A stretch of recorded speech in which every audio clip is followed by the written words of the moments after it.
가장 큰 부분을 차지하면서 마진율이 좋은 게 리튬 관련된 부분이거든요. 네. 기술 진입 장벽이라기보다는 자금 여력이라든지 먼저 시장에 먼저 뛰어들었다든지 수직 계열화가 얼마나 돼 있는지 그걸 모두 갖춘 회사가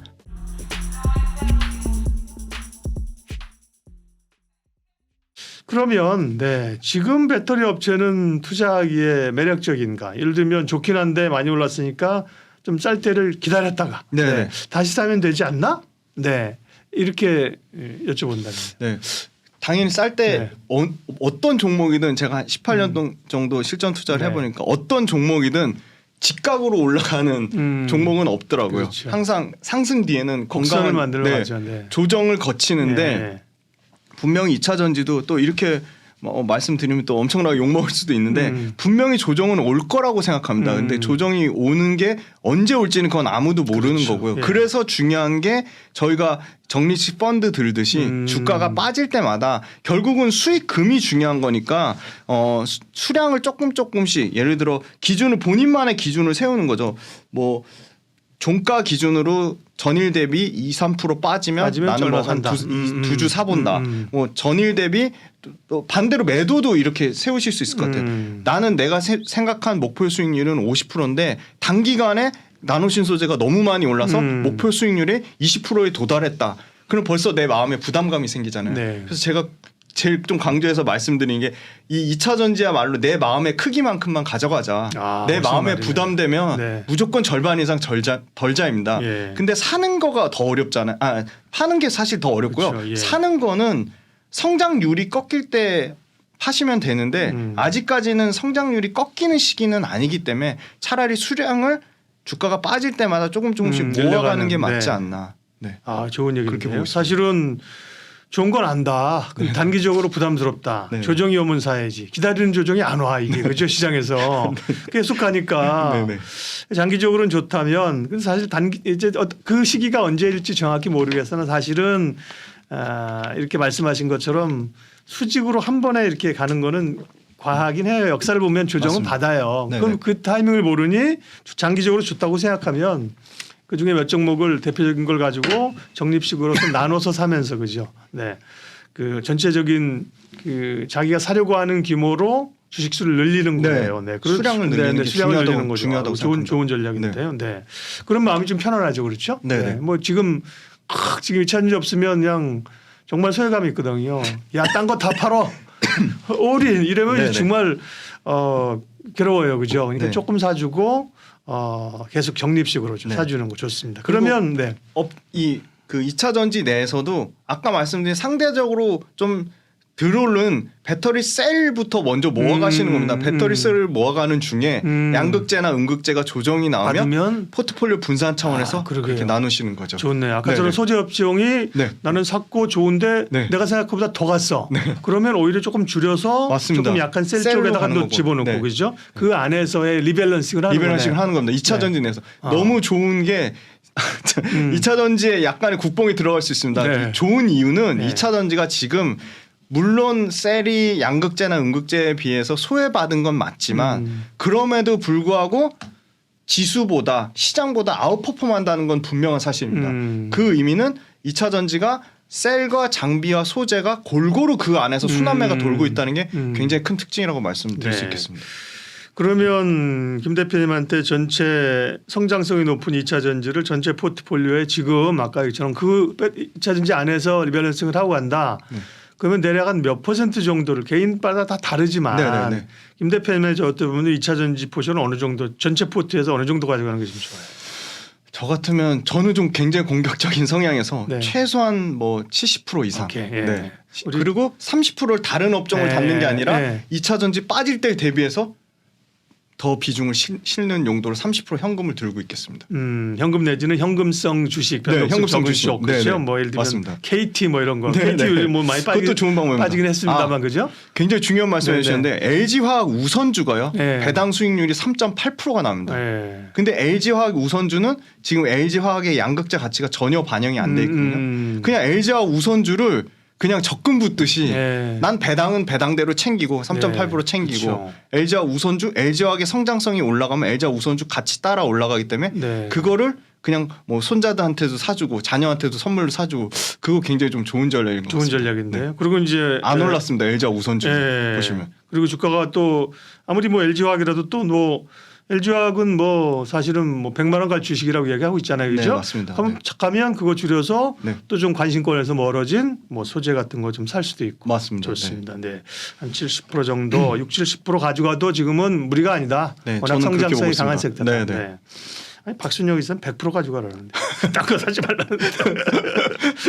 그러면 배터리 기업 가운데서 지금 뭐 셀, 소재 그다음에 뭐 양극재 연극 다 말씀하셨는데 그러면 김 대표님이 좀 관심 있게 보시는 기업들은 어떤 거예요? 네, 일단은 진짜 우열을 가리기 힘들 정도로 다 좋은데요. 네. 일단은 가장 그 큰 부분을 차지하면서 마진율이 좋은 게 아까 그 리튬 관련된 부분이거든요. 네. 네, 리튬 관련된 부분이 사실 뭐 기술 진입 장벽이라기보다는 어떤 뭐 자금 여력이라든지 그다음에 이 먼저 시장에 먼저 뛰어들었다든지 네. 그런 부분 그다음에 이런 그 리튬을 팔기 위한 그 밑단의 수직 계열화가 얼마나 돼 있는지 그걸 모두 갖춘 회사가 딱 국내에는 포스코홀딩스랑 에코프로 네. 그룹밖에 없다. 그러네요. 근데 에코프로는 지금 오늘도 뭐 네, 날라갔습니다. 네, 오늘도 날라갔습니다. 네, 이미 네. 저세상 주식이 돼가지고 네, 네. 말씀드리기가 너무 에코프로가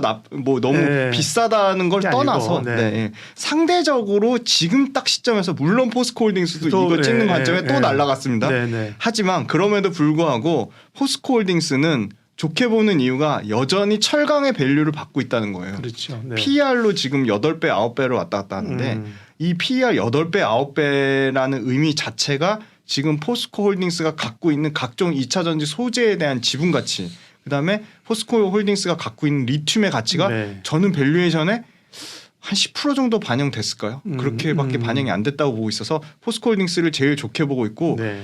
포스코홀딩스를 좋게 볼 수밖에 없는 게 포스코홀딩스에 갖고 있는 본업이 지금 여기서 더 나빠질 거냐 그렇게는 안 보는 이유가 생각보다 철강 쪽. 네네 네. 철강 쪽이 본업이잖아요. 그렇죠. 네, 네. 매출과 이익이 여전히 75%를 차지해요. 네. 근데 그쪽 포션이 어쨌든 줄어야 이제 포스코홀딩스가 맞습니다. 네. 재평가를 받을 거예요. 네. 네. 그 포지션은 계속 포션 줄어들 준다는 건 겁니다. 철강이 쪼그라드는 게 아니라 다른 쪽이 더 커지는 거죠. 겁니다. 그렇죠. 정확합니다. 네. 네. 그러니까 포스코홀딩스의 본업이 일단 기본 빵만 기본 그렇죠. 네. 빵이라고 해서 아이, 기본 괜찮습니다. 수준만 해줘라. 확 와닿습니다. 좋아요. 기본 수준은 해줘야 되는데 네. 기본 수준 지금 하려고 하고 있습니다. 그 이유는 철강이 구조적인 이유로 수요가 엄청나게 좋아지기보다는 공급이 극단적으로 중국이 과거 2년 동안 저가의 철강을 엄청나게 늘려놨는데 그게 상당히 지금 철강의 공급 폭 자체가 조금 둔화가 되고 있고요. 그리고 두 번째는 유럽과 북미에서 철강 가격을 야금야금 월에 얼마씩 계속 올리고 있고요. 네. 저희도 체크해 보니까 현대제철, 동국제강, 포스코가 월에 뭐 철강 가격을 5만 원 이상씩 올리고 있습니다. 네. 그리고 포스코에 상당히 실적에 부담이 됐던 그 작년 흰남노 그게 올해 1분기까지 뭐 영업이익단에 털어간다는 거죠. 네, 계속 털어가고 있습니다. 적자 규모가 급속도로 축소가 되고 있다. 네. 그래서 사실 포스코 철강의 본업이 여기서 더 나빠질 거냐? 그건 저는 아니라고 보고 있고요. 네. 포스코 철강이 기본빵만 해주면 이런 나머지 포스코홀딩스 자 그럼 포스코홀딩스의 지분 가치가 얼마나 대단하냐? 포스코 케미칼의 지분을 포스코 퓨처엠으로 바뀌었죠. 네네. 60% 갖고 있는데 이거를 포스코 퓨처엠의 지분 가치 아주 보수적으로 지주사 그러니까 포스코홀딩스를 지주사 개념으로 봐서 50% 할인해도 포스코홀딩스가 갖고 있는 포스코 퓨처엠의 지분 가치는 최소한 10조 이상은 봐줘야 된다. 지금 포스코 퓨처엠의 거의 시가총액이 28조 30조에 가까이 되거든요. 네. 그러니까 그거를 50% 할인해서 60%를 곱한다고 쳐도 약 10조 이상 10조에서 12조 가까이 지분 가치가 나온다고 보고 있고요. 그다음에 이제 포스코 홀딩스도 당연히 자회사 포스코 HY 클린메탈에서 리사이클링을 합니다. 근데 포스코 그 자회사 HY 클린메탈의 비교 대조군이 딱 역시 성일하이텍이거든요. 성일하이텍보다 당연히 이 리사이클링 관련돼서 자금력이나 기술력이나 포스코가 뒤질 이유가 없겠죠. 예. 근데 지금 성일하이텍이 지금 시가총액 밸류를 지금 2조 넘게 받고 있거든요. 물론 성일하이텍의 캐파가 지금 약 2만 톤이고요. 네. 포스코 HY 클린메탈이 0.6만 톤입니다. 그거를 아주 보수적으로 시가총액 성일화 혜택의 시가총액의 4분의 1만 해도 사업 가치가 5천억에서 6천억 정도가 포스코 HI 클린메탈이 받아야 되는 거고요. 그다음에 세 번째 포스코홀딩스가 갖고 있는 니켈에 대한 자회사가 있습니다. SNNC라고. 네. 근데 니켈 이 SNNC가 당연히 리튬 못지않게 3원계 배터리에서는 굉장히 중요한 원자재잖아요. 요거에 대한 가치를 최소한 뭐 1조에서 3조 이상 줘야 되고 철강에 대한 가치가 그러면 얼마냐? 철강에 대한 가치가 29조. 그래서 포스코 퓨처엠의 지분 가치, 그다음에 SNNC의 지분 가치, 그다음에 포스코가 갖고 있는 수산화 리튬의 지분 가치는요 아주 보수적으로 잡아서 9조를 보고 있고요. 정말 긍정적으로 보는 데는 20조까지 보고 있거든요. 근데 포스코 그 홀딩스가 갖고 있는 수산화 리튬이 내년에는 드디어 내년 말 2024년 말에는 본격적으로 매출이 반영이 돼요. 네. 그러면 그게 매출이 어느 정도냐?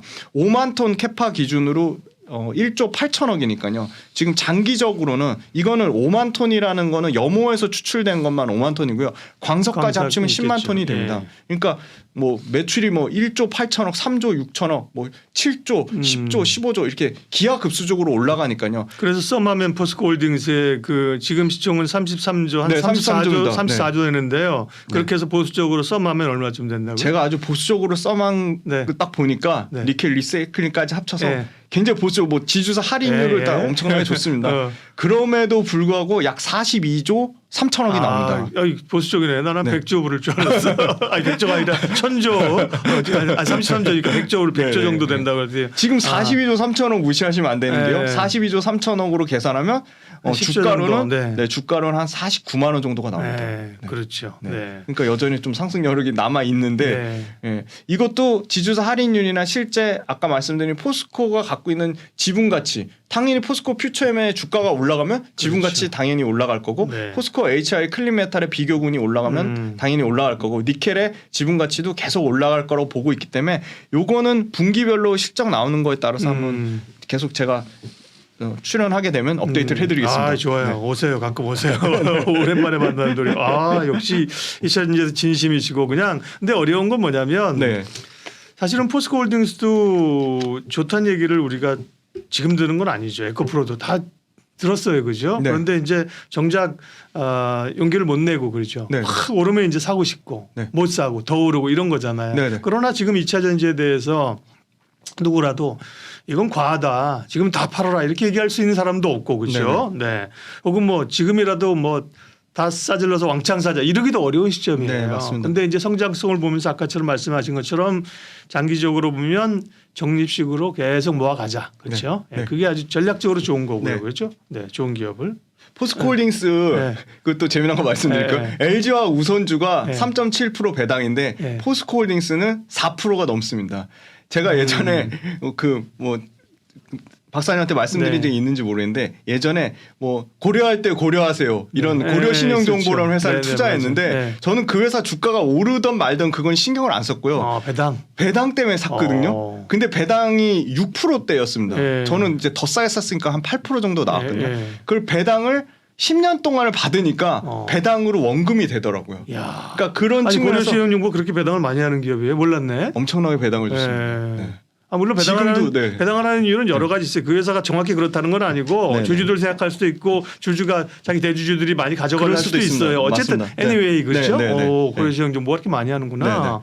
야 그래서 한 10년 정도 투자하면 배당금으로 맞습니다. 주식 매수고 막 이렇게 다 된다. 네네. 예. 그래서 예를 들어 포스코홀딩스가 뭐 40% 빠졌다 쳐도 포스코홀딩스를 4%씩 이제 포스코홀딩스도 계속 주주 가치를 강화하기 위해서 계속 노력을 하고 있으니까 네. 배당 수익률 4%에서 줄어들진 않을 것 같거든요. 네. 그럼 포스코홀딩스를 어떻게 보면 뭐 은행 예적금도 지금 계속 금리를 계속 그 사실 그러니까 뭐라 그러지 저축은행도 금리를 확 올렸다고 확 네, 내리더라고요. 네, 네. 실제 예적금 금리는. 예. 그래서 포스코홀딩스 같이 앞으로 성장 산업이 분명한데 들고 가기 좀 불안하신 분들은 배당주의 관점으로도 전 나쁘지 않다고 보고 있습니다. 좋습니다.